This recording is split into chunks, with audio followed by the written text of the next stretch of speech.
The carbon project first seemed like a wild idea that you could protect our land and create a carbon bank that would bring us millions. And yet the importance of having a carbon bank is in alignment with our values, that we have a fiduciary responsibility as directors to protect these lands and their rivers that feed into the ocean and that feed the salmon and all the other resources of the sea.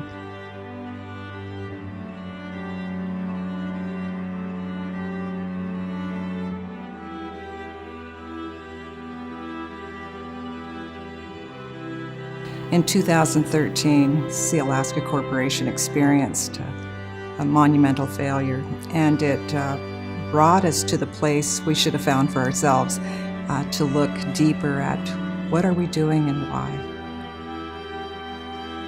And that clear path is this, that we are walking the path that our ancestors had envisioned for us. This is a new business model based on very old thinking that worked. We have to be concerned about climate change. We have to be concerned about the acidity of our oceans. So we have to catch up with Mother Nature and begin to partner in protecting it. It's just the beginning of a promise that we made, an oath we made to protect these lands in perpetuity.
So anytime you breathe or exhale, anytime you start your car, burn firewood, or anything of that nature, you're emitting carbon dioxide back into the atmosphere.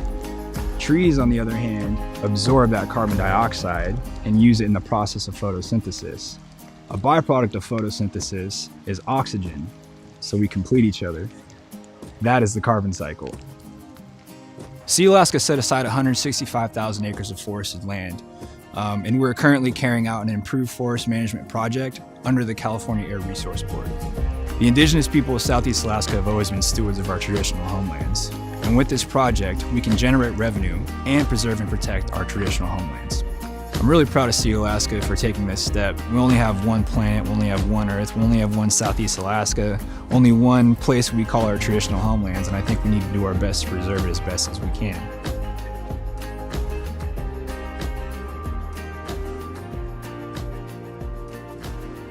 The Sealaska Carbon Project, I think, is a great example of a positive step forward in this region for the sustainable future we all want to see. So I think the decision is a really important signal about their values and how they see land management into the future. They're thinking not only on a global level as to how they can actually help us tackle climate change, but they're also thinking, on the local level, how can they, be supportive of communities and their needs to rely on natural resources, not just in this generation, but in future generations. The Carbon Project is a success to build on. It paints the picture that we can be aware of our environment. We can take steps towards enhancing and fighting climate change, and we can find financial success, and we can find community success. And all of that information went into our decision making. Harvesting provides jobs. When you're not harvesting, those jobs go away. So what we do next matters. What we do with the carbon income matters. How we use that money to benefit multi-generations, because it's a 100-year project, matters.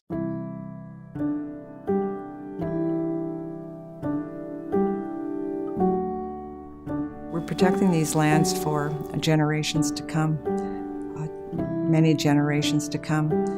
And I'm not just saying Native, but non-Native people as well. The world needs authenticity now. The world needs leaders who are captured by the thought of innovating and creating for the world that we don't know. We have to be prepared for a world we don't even know. And it's happening very quickly. Who would have thought, in our lifespan, that we would be concerned about the water we drink, the environment that we live in. That's all of our responsibility. But who more is responsible for it than those who've been connected to this place for thousands of years? It's the right thing to do, and we're the ones who can bring back that science of taking care of our land and our resources in a way that will benefit all people for generations to come. And it's through that collective wisdom and guidance, us living out our identity, our true selves, that perhaps will inspire our other brothers and sisters globally to do the same.